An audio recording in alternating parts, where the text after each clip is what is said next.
বন্ধুরা সবাই কেমন আছেন? চলে আসলাম একটা সবজি রেসিপি নিয়ে, সাথে একটু মাছ দিব।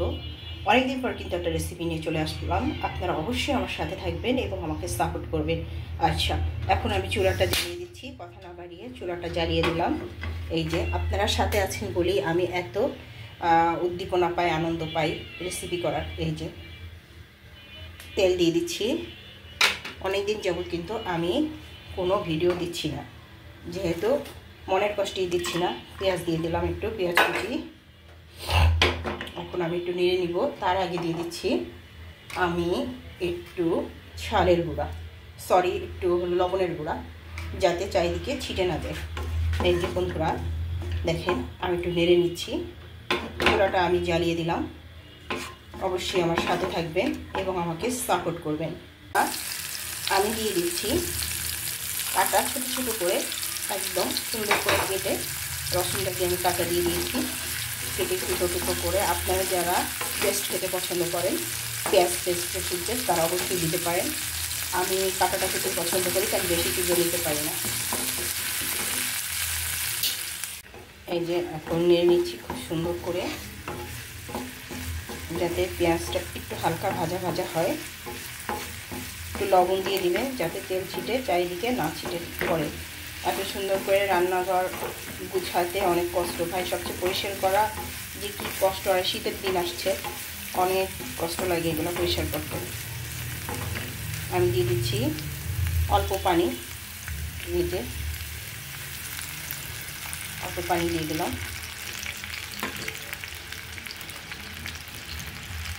সাথে দিয়ে দিচ্ছি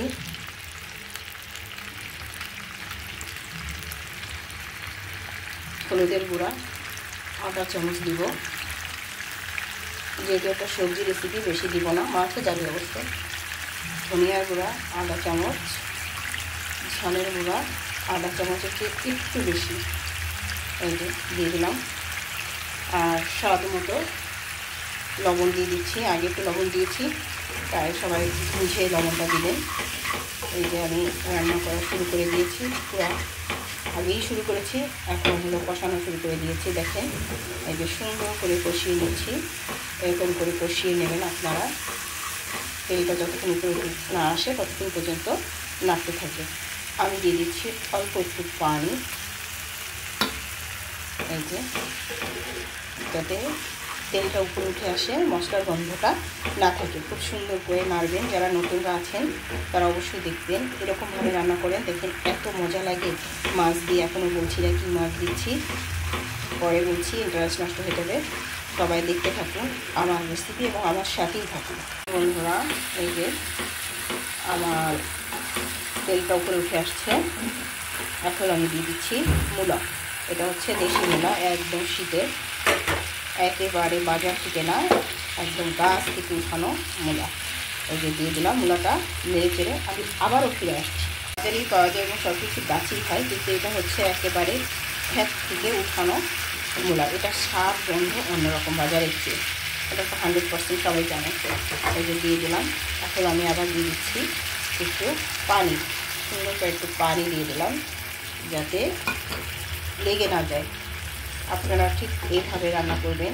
কে কে এভাবে রান্না করেন অবশ্যই কমেন্টে আমাকে জানিয়ে যাবেন। এই যে দেখেন আমি খুব সুন্দর করে রান্না করছি। অনেকদিন পর একটা রেসিপি দিলাম, অবশ্যই সবাই লাইক কমেন্ট করবেন এবং আমার পাশে থাকবেন। চলে আসছি রান্নার কাছে।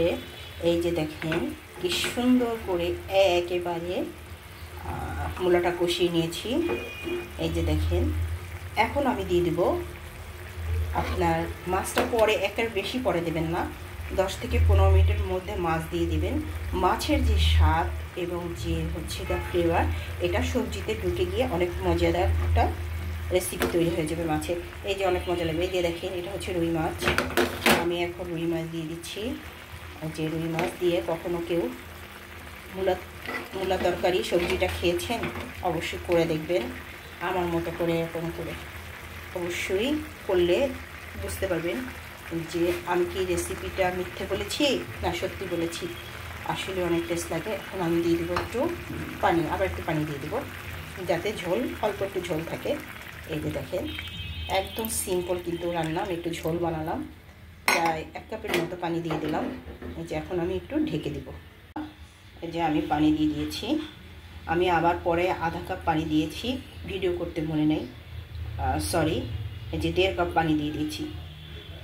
এই যে আমার মূলা তরকারি দিয়ে আপনার হচ্ছে রুই মাছের ঝোলটা কিন্তু অলরেডি হয়ে গিয়েছে একদম।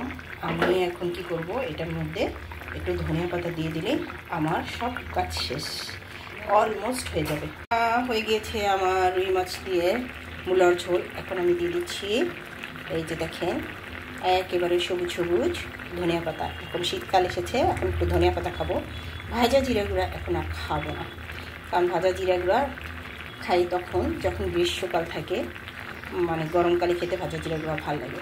এই যে আমার তৈরি হয়ে গেল মূলো দিয়ে রুই মাছের একটা দারুণ স্বাদের রসালো একদম রেসিপি। আপনারা এভাবে রান্না করবেন, ট্রাস্ট মি, অনেক ভালো লাগবে।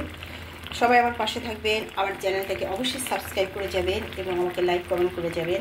আমি আপনাদের পরিবারে চলে যাব, আপনারা প্রেরণা দেবেন, আমি নতুন নতুন রেসিপি নিয়ে হাজির হব। এর কারণ কি, আমি অনেক দিন পর কিন্তু এক প্রকার কিন্তু অভিমান করি, কিন্তু আমি হাল ছেড়ে দিয়েছি। পরে চিন্তা করলাম যে না, কিছু মানুষ তো হয়তো আমার ভিডিওর জন্য অপেক্ষা করে, আমি তাদের জন্য চলে আসছি। সবাই ভালো থাকবেন, সবাই আমার চ্যানেলটাকে সাবস্ক্রাইব করে দেবেন। সবাইকে রইল অনেক অনেক ভালোবাসা ও শুভেচ্ছা। আল্লাহ হাফিজ।